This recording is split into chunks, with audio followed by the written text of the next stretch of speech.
काली कौन है? काली? देवी काली?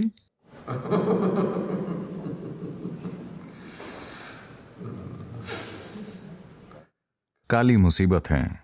वो महिला, वो बहुत भयंकर महिला है। वैसी महिला को संभालने के लिए आपको एक अलग तरह का हुनर चाहिए,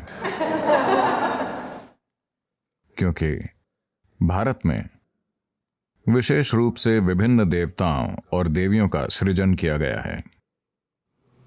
When I say created,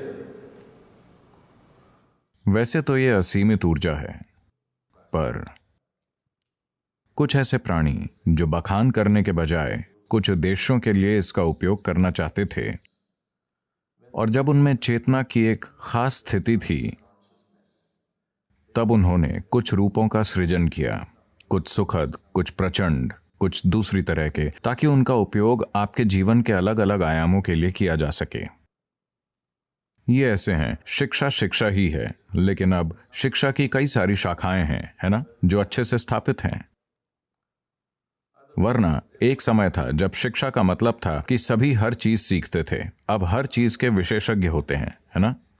इस तरह उन्होंने अलग अलग तरीकों से ऊर्जा बनाई, ताकि ये ऊर्जा विभिन्न लोगों के लिए अलग अलग तरीकों से उपलब्ध हो सके, क्योंकि उन्हें अपने जीवन के कुछ पहलुओं के लिए इसकी जरूरत होती थी। Kali is a very fierce one. काली बहुत प्रचंड है। कई मायनों में She is very easily approachable. दूसरे रूपों की तुलना में उन तक आसानी से पहुंचा जा सकता है, काफी आसानी से पहुंचा जा सकता है, लेकिन साथ ही वो बहुत बहुत बहुत प्रचंड है। जब आप किसी प्रचंड रूप को आमंत्रित करते हैं और अगर आप उन्हें संभालना नहीं जानते, तो वो आपको चोट दे सकते हैं। कुछ और भी हैं जो और भी ज्यादा प्रचंड हैं, भयानक हैं, लेकिन उन सभी का एक उद्देश्य होता है। ये सब अतीत में कुछ योगियों द्वारा बनाए गए हैं। उन्हें एक रूप दिया गया है और वो बस वहां मौजूद हैं।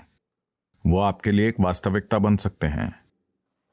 अगर आप उस तरह की ऊर्जा को आकर्षित करने के लिए कुछ प्रक्रियाएं करें, तो ये आपके लिए एक जीवंत वास्तविकता बन सकते हैं। काली बस एक देवी नहीं है जिनमें आप विश्वास करें, वो आपके सामने चल सकती हैं, क्योंकि एक बार जब आप उनके लिए जरूरी ऊर्जा शरीर बना लेते हैं, तो अब अगर आप चाहें तो इसके ऊपर एक भौतिक शरीर भी बना सकते हैं।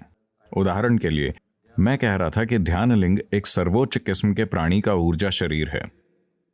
सिद्धांत रूप से यह संभव है कि अगर हम चाहें तो उसके लिए एक भौतिक शरीर बना सकते हैं। सिद्धांत रूप से यह संभव है। इसमें बहुत अधिक कार्य करना होगा और यह अंत में किसी लाभ का नहीं होगा। एक और इंसान बनाने का क्या तुक है? जिस तरह से मैं हूं, उसे आपके द्वारा अभी अनुभव न करने का एकमात्र कारण है कि मैं एक भौतिक शरीर में हूं और आपकी तरह बोलता हूं और आपकी तरह चीजें करता हूं। अगर मैं किसी और रूप में होता तो लोगों के लिए बहुत आसान होता, क्योंकि तब आपको नहीं दिखता। जब आप किसी को इंसान के रूप में देखते हैं तो उसे आपके तार्किक तरीकों में फिट होना होता है ना।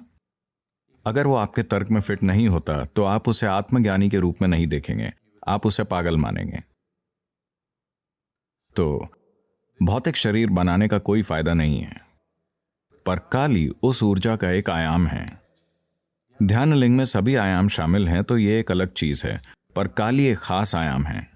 उन्होंने काली को बनाकर खुला छोड़ दिया, तो उन्हें कुछ स्थानों पर कुछ खास तरीकों से प्रतिष्ठित किया गया है। कोई भी उन तक पहुंच सकता है। वो अस्तित्व में वाकई शक्तिशाली ताकत हैं। और सिर्फ काली ही नहीं, दूसरी भी हैं, डाकिनी, राकिनी, लंकिनी, बहुत सी हैं, जो सभी यौगिक परंपरा का हिस्सा थीं। लेकिन आमतौर पर हम उन जगहों में लोगों के साथ नहीं जाते, क्योंकि ज्यादातर लोगों के लिए ऐसी चीजें जरूरी नहीं हैं। यह सिर्फ उनके लिए है जो दुनिया के साथ कुछ चीजें करना चाहते हैं। उन्हें ये चीजें जानने की जरूरत होती है। दूसरे लोग जो सिर्फ आपकी मुक्ति चाहते हैं, उन्हें ऐसी चीजों पर विश्वास करने की जरूरत भी नहीं है। उन्हें ऐसी जगहों में घुसने की जरूरत भी नहीं है, क्योंकि इसमें बहुत जटिलताएं हैं। ये सृष्टिकर्ता की भूमिका करने की कोशिश करने जैसा है। इसमें बहुत अधिक जटिलताएं हैं।